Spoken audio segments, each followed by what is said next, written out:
नमस्कार दोस्तों, स्वागत है आपका एक नई शानदार वीडियो में। और इस वीडियो में हम आपके लिए लाए हैं अर्धवार्षिक परीक्षा 2025-26 का हिंदी का पेपर, सामान्य हिंदी का पेपर आज हमारे पास है। तो 90 नंबर का ये पेपर है। तो चलिए शुरू करते हैं। बाण भट्टे की आत्मकथा के लेखक। पहले आपको इधर 10 बहुविकल्प हिंदी साहित्य के इतिहास से मिलेंगे, जिसमें से आपको सही उत्तर का 1 नंबर मिलेगा। बाणभट्ट की आत्मकथा उपन्यास।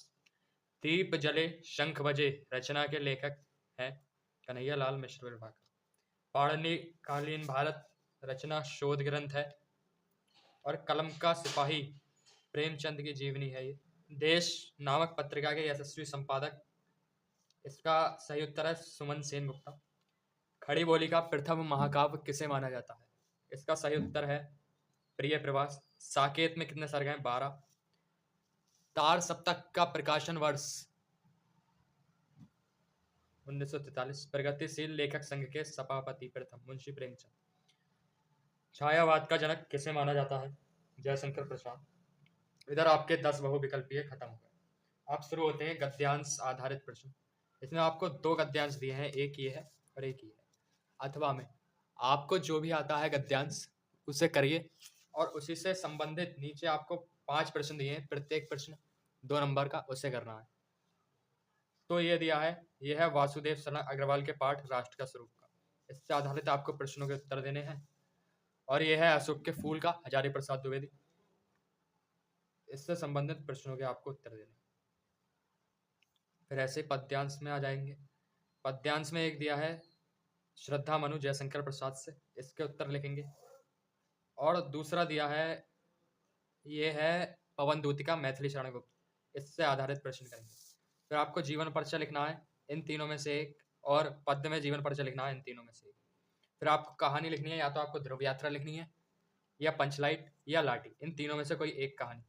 स्वपठित खंडिका, आपके जिले में जो भी खंडिका चलता हो, जैसे हमारे जिले में चलता है मुक्ति यज्ञ, लेकिन आपके जिले में जो चलता हो उसका आपको या तो द्वितीय सर्ग लिखना है या नायक का चरित्र चित्रण। फिर संस्कृत खंड शुरू हो जाता है। ये है आत्मज्ञ एवं सर्वज्ञ पाठ का, या फिर अथवा वाला कर सकते हैं, जो कि है भोजस्य औदार्यम नामक पाठ से। ये भी भोजस्य औदार्यम से है और ये सुभाषित रत्नानी नामक पाठ से है। फिर आपको लोकोक्ति करनी है, कोई एक, ध्यान रखने का 3 दी है, 3 में से कोई एक करनी है, 2 नंबर मिल जाएंगे। फिर आपका अपठित गद्यांश आ जाएगा और उससे आधारित आपको प्रश्न मिल जाएंगे 3। फिर आपका थोड़ा व्याकरण का पोर्शन शुरू हो जाएगा। फिर उसके बाद इसमें शब्द युग्म का किसी एक का अंतर स्पष्ट करना है। फिर उसके बाद अनेकार्थी शब्द 2 नंबर में, किन्हीं 2 वाक्यांशों को एक शब्द में लिखिए। इनमें से आपको किसी 2 का वाक्यांश के लिए एक शब्द लिखना है और इसमें से किन्हीं 2 वाक्यों को शुद्ध करके लिखना है। 4 दिए हैं, 4 में से किन्हीं 2 को आपको शुद्ध करके लिखना है।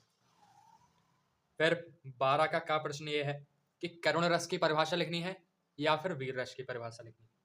अलंकार में आपको उत्प्रेक्षा करना है या श्लेष करना है, दोनों में से कोई एक। छंद में या आप सोरठा छंद कर सकते हैं या आप कुंडलिया छंद कर सकते हैं।